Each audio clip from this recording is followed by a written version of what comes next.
Welcome back, everyone, to another incredible episode of Chat with Dan here. For today, we're having an incredible, super evening. We're starting off the weekend strong because we're having on the show the incredible, amazing Tiffany. Tiffany, how are you today? Hello, I'm Tiffany Rothman. Thank you so much for having me on your show. I'm doing well. How are you? Yeah, I'm doing, as I was saying here, I'm doing fantastic. What better way to have an incredible starting for the weekend, right? Now, if you're new to the channel, don't forget to leave a like, subscribe, follow, but also the description below, you're gonna find all of Tiffany's social media. Let's follow her and let's find out more about her career. So, I want to start this whole conversation by throwing out the first question, which is, what initially drew you to acting in the first place? I've been asking myself the same questions. It's not something that I want to. It's a calling I wanted when I was very young. I think I realized I really wanted when I just moved to the US as a teenager, a young teenager.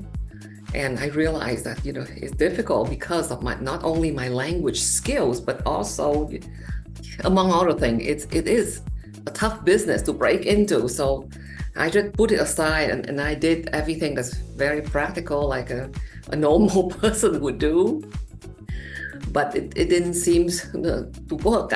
And when I got a little older, I think I went back to dancing. I did study dancing in high school and something like that. And when I went back and studied dancing, and then I have my child. I did whatever I really wanted to do. And when she was in first grade, I said like this, I've been holding on long enough. I have to take an acting class. It's not that, something that I always wanted to. It's just something that I more like have to try it out. So the rest was history. I took it.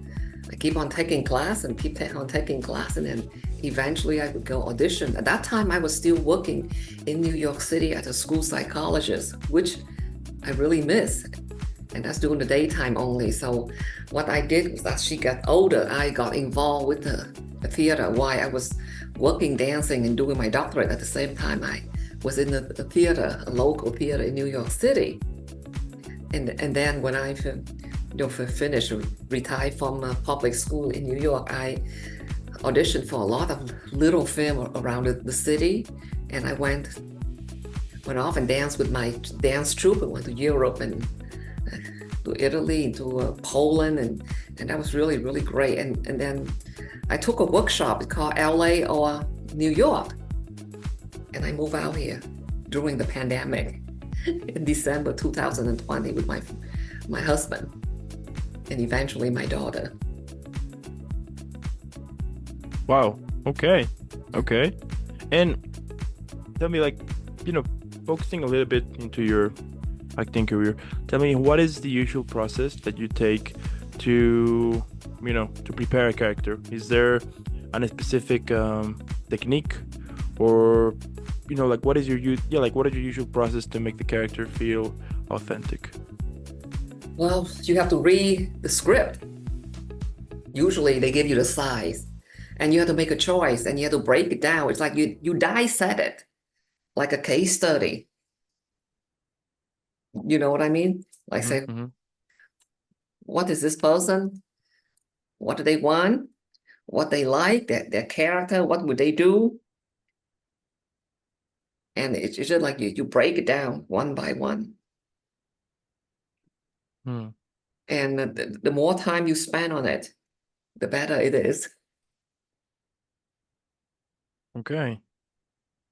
And what is your, in general, what would you say that is your favorite part about acting? Or working with other actors, it can be very rewarding.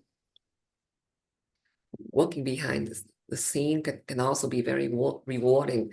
Working with industrial professional is also great, and it's just like it's a wonderful feeling. But the audition, can be gruesome, and lately it's been pretty quiet because before the strike in Hollywood, I had a lot of auditions. that's how I got into my talk shows, and I did some little indie film of from young filmmaker who just finished college, and actually I just did one around a week and a half ago, a short music video, and so far, lately, I don't have a lot of auditions like I used to. And according to my teachers and other people, it's normal. Like they still clearing out Hollywood, and it's been slow, but it's okay.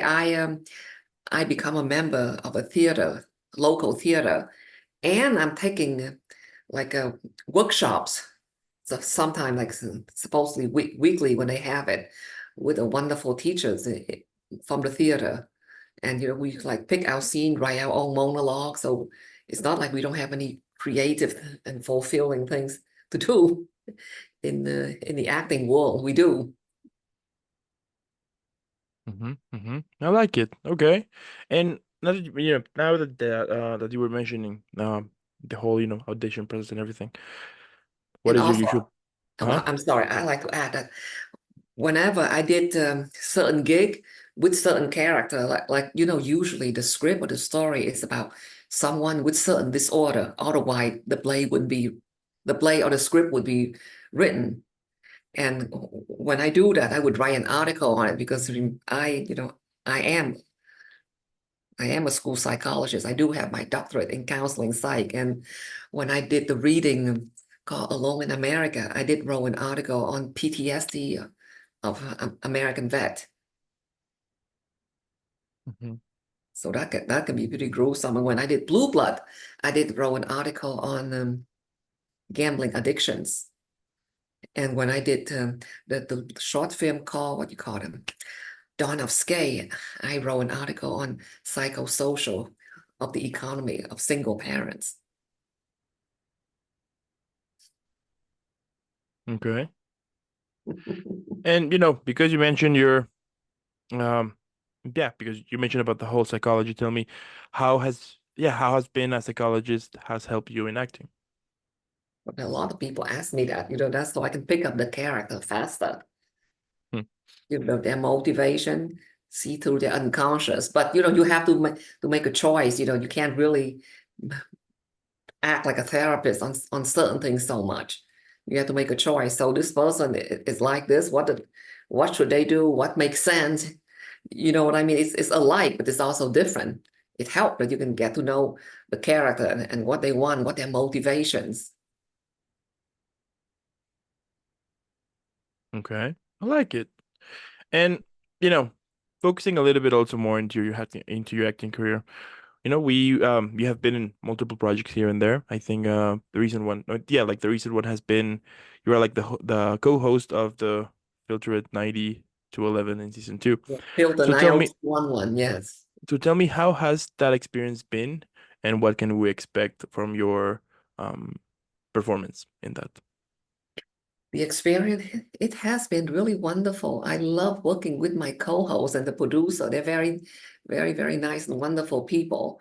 And when we invite show people to the show, guests, we talk about growing and what would they do, how they do their job, and how they grow from it, and what would they do differently. And it can be really, really interesting and sensational at the same time. Yeah, I bet. I like it. And at the same time, can you explain your role in Dawn of Skate and Dancing in a Forbidden World? Oh, the Dawn of Skay is I play a single mom who just got divorced, and she has no skill in life because her husband left her to have another family, and she has a teenage girl to support. And the girl, she's a good kid. However, she has strong taste. She wanted to become a skater. At first, she wanted to become an ice skater, and I said, that's no way that could happen. And so she said, okay, what about roller skater? And I said something like, okay, you can, we work it out. I don't want to tell you everything because I want you to see the film. And I want people to see the short film. And we work it out. And it was a struggle for both of us. And she recognized the struggle, the struggling between, her mother and the financial situation and what she tried to do. And this was really tough. So when I did the research on single mother's symptom, psychosocial, psychoeconomic of a single mom, I came out with a lot of interesting things. Like they never really, a lot of them don't get child support like they supposed to, like at all. And And a how lot of chal them, sorry, go on, sorry. no, just and a lot of them, especially the one with no skill, the mother with no skill, she just like dive into and be the housewife role, the traditional mom role. They seem to suffer the most.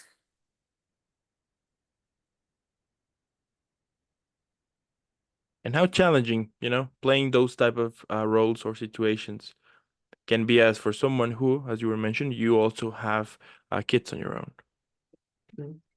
Well, it's not really challenging though. It's wonderful. It's just I have to learn the script, dissect it, and make a choice. And is there like a particular process when that you usually take for you to break character and return to be the real you, let's say, so those things that are happening doesn't affect on your personal life? Not really. Only when I am in character, because I have to be that character. And I will think about if that was me, what would I do?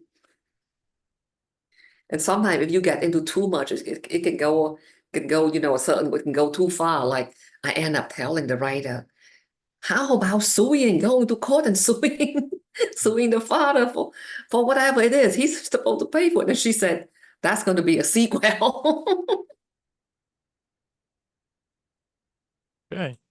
That is, I mean, what can I say? That is pretty cool. And you were mentioning, you were mentioning a little bit before that you were also start in Blue Bloods. So, what could you tell us about Oh, that? so Blue Blood, the episode is 1207.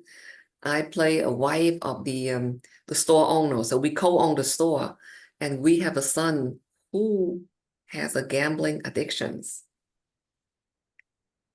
and how we deal with it. Mhm. That's what happened. And it can be pretty severe. Gambling addiction is serious. And how he had to trick the boy into surrendering himself Mhm. because it was getting out of control. It's a wonderful experience. Yeah, absolutely. But tell me, like, how challenging can be when you are presenting, or yeah, when you are like performing the situation that we all know that happens in real life. So how was your initial like your initial take to make it as authentic as possible for those, for the viewers, basically? Panic at first, when I found that out, I get upset, but not enough. So Donnie Wahlberg told me that just go all out, just scream and yell, just give him hell because you just lose some $20,000 cash. Just go crazy. Go ahead, go all out. And it took I think like 2 or 3 takes for me to be really aggressive, and it was very tiring and stressful, but it makes sense. And then when the scene finished, I think I said to some cameraman or people around me, I said, I'm such a nice wife. They turn around, they say, you a nice wife? Mm. And I told them, why don't you lose $20,000 in cash and see how your wife behaves? Okay. And they agree with me. And the funny thing is my role was like really angry and sad the whole time. And the guy who played my husband, Vian Hong, he's a really like well-known and authentic, wonderful actor. Like recently, a few months ago, he wrote to me like, how can the character on Blue Blood get a divorce? Asking for a character. Because show a picture of me screaming at him, and I look at really, really mean. And I think I told him that I said that in this culture, women, the wives, keep all the money. You only can have an asset of like 20 or $30,000, and she kept everything. So that's just too bad. You need to suffer through it, or you take very little and go away. You take your pick. And to me, like, what, let's say, that one day I call you and I tell you that I want to become an actor. So what advice would you give? Yeah, would you think that would be important for me to know before jumping into this career? Well, I would say first you should take classes. Really take as many classes and as much as you can and get yourself a coach. And you should have another job and save up money because publicity is also very important and you have to have some money in order to be in this business. That's why I have another career for a reason. I'll take it into consideration. Thank you. And you know, like if you weren't so yeah, now that you were mentioning that, to me like if you weren't an actor, what career path do you think that you would have pursued? I guess I would stay as a school psychologist and probably try to do private practice, but I don't think that's for me. I mean, I used to think that I should do that, but I think like I don't think that would be fulfilling enough. Hmm. So so basically acting is, like the main thing that is Yeah, it's interesting you mentioned, as I was saying before, the whole like psychology, but because I think at that same time that gives you like a little bit of an edge, so you can create this character in a specific way yes, in yeah. a you know what I mean? Mhm. So I think that Yeah, is yeah. Mhm. that should be also interesting, and at the same time I think that it's yeah, I would say that perhaps that would help actors somehow so they for their careers, I mean not only to create characters but also at the same time to kind of understand more about the whole human behavior, human thing, and also for I would think that that also might help you to release so you can get your process quickly so you can release out of character and return to be the you and not let that affect you in your personal life somehow, you know what I mean? Yes, yes. But I also wish that I would be brave enough to try to be a dance teacher. I know it's difficult because I had some, little medical problem as a child, so I couldn't really take ballet. So I just learned folk dance from the May when I was living in Vietnam. And then when I came over here, I get to high school, I start taking dance classes, and then I keep on dancing up to but I stopped in college because I have to be practical. At that time in Massachusetts, they were firing a lot of teachers, so I don't think I would be able to get a job. And I just wish I would have a better sense on it and get and try to major in dance education or something, and then become and then get into mental health later. Okay. And my last question. So we can all enjoy and relax after an interesting chat about acting. So here it is. What do you think that could be the best title for this episode? Best title of the episode. What you usually have in interview with Tiffany Rothman and immigrant story. Okay. So, okay. I am a political immigrant. It Hmm. was very, very difficult for me coming over here, learning the language, adjusting to the new life.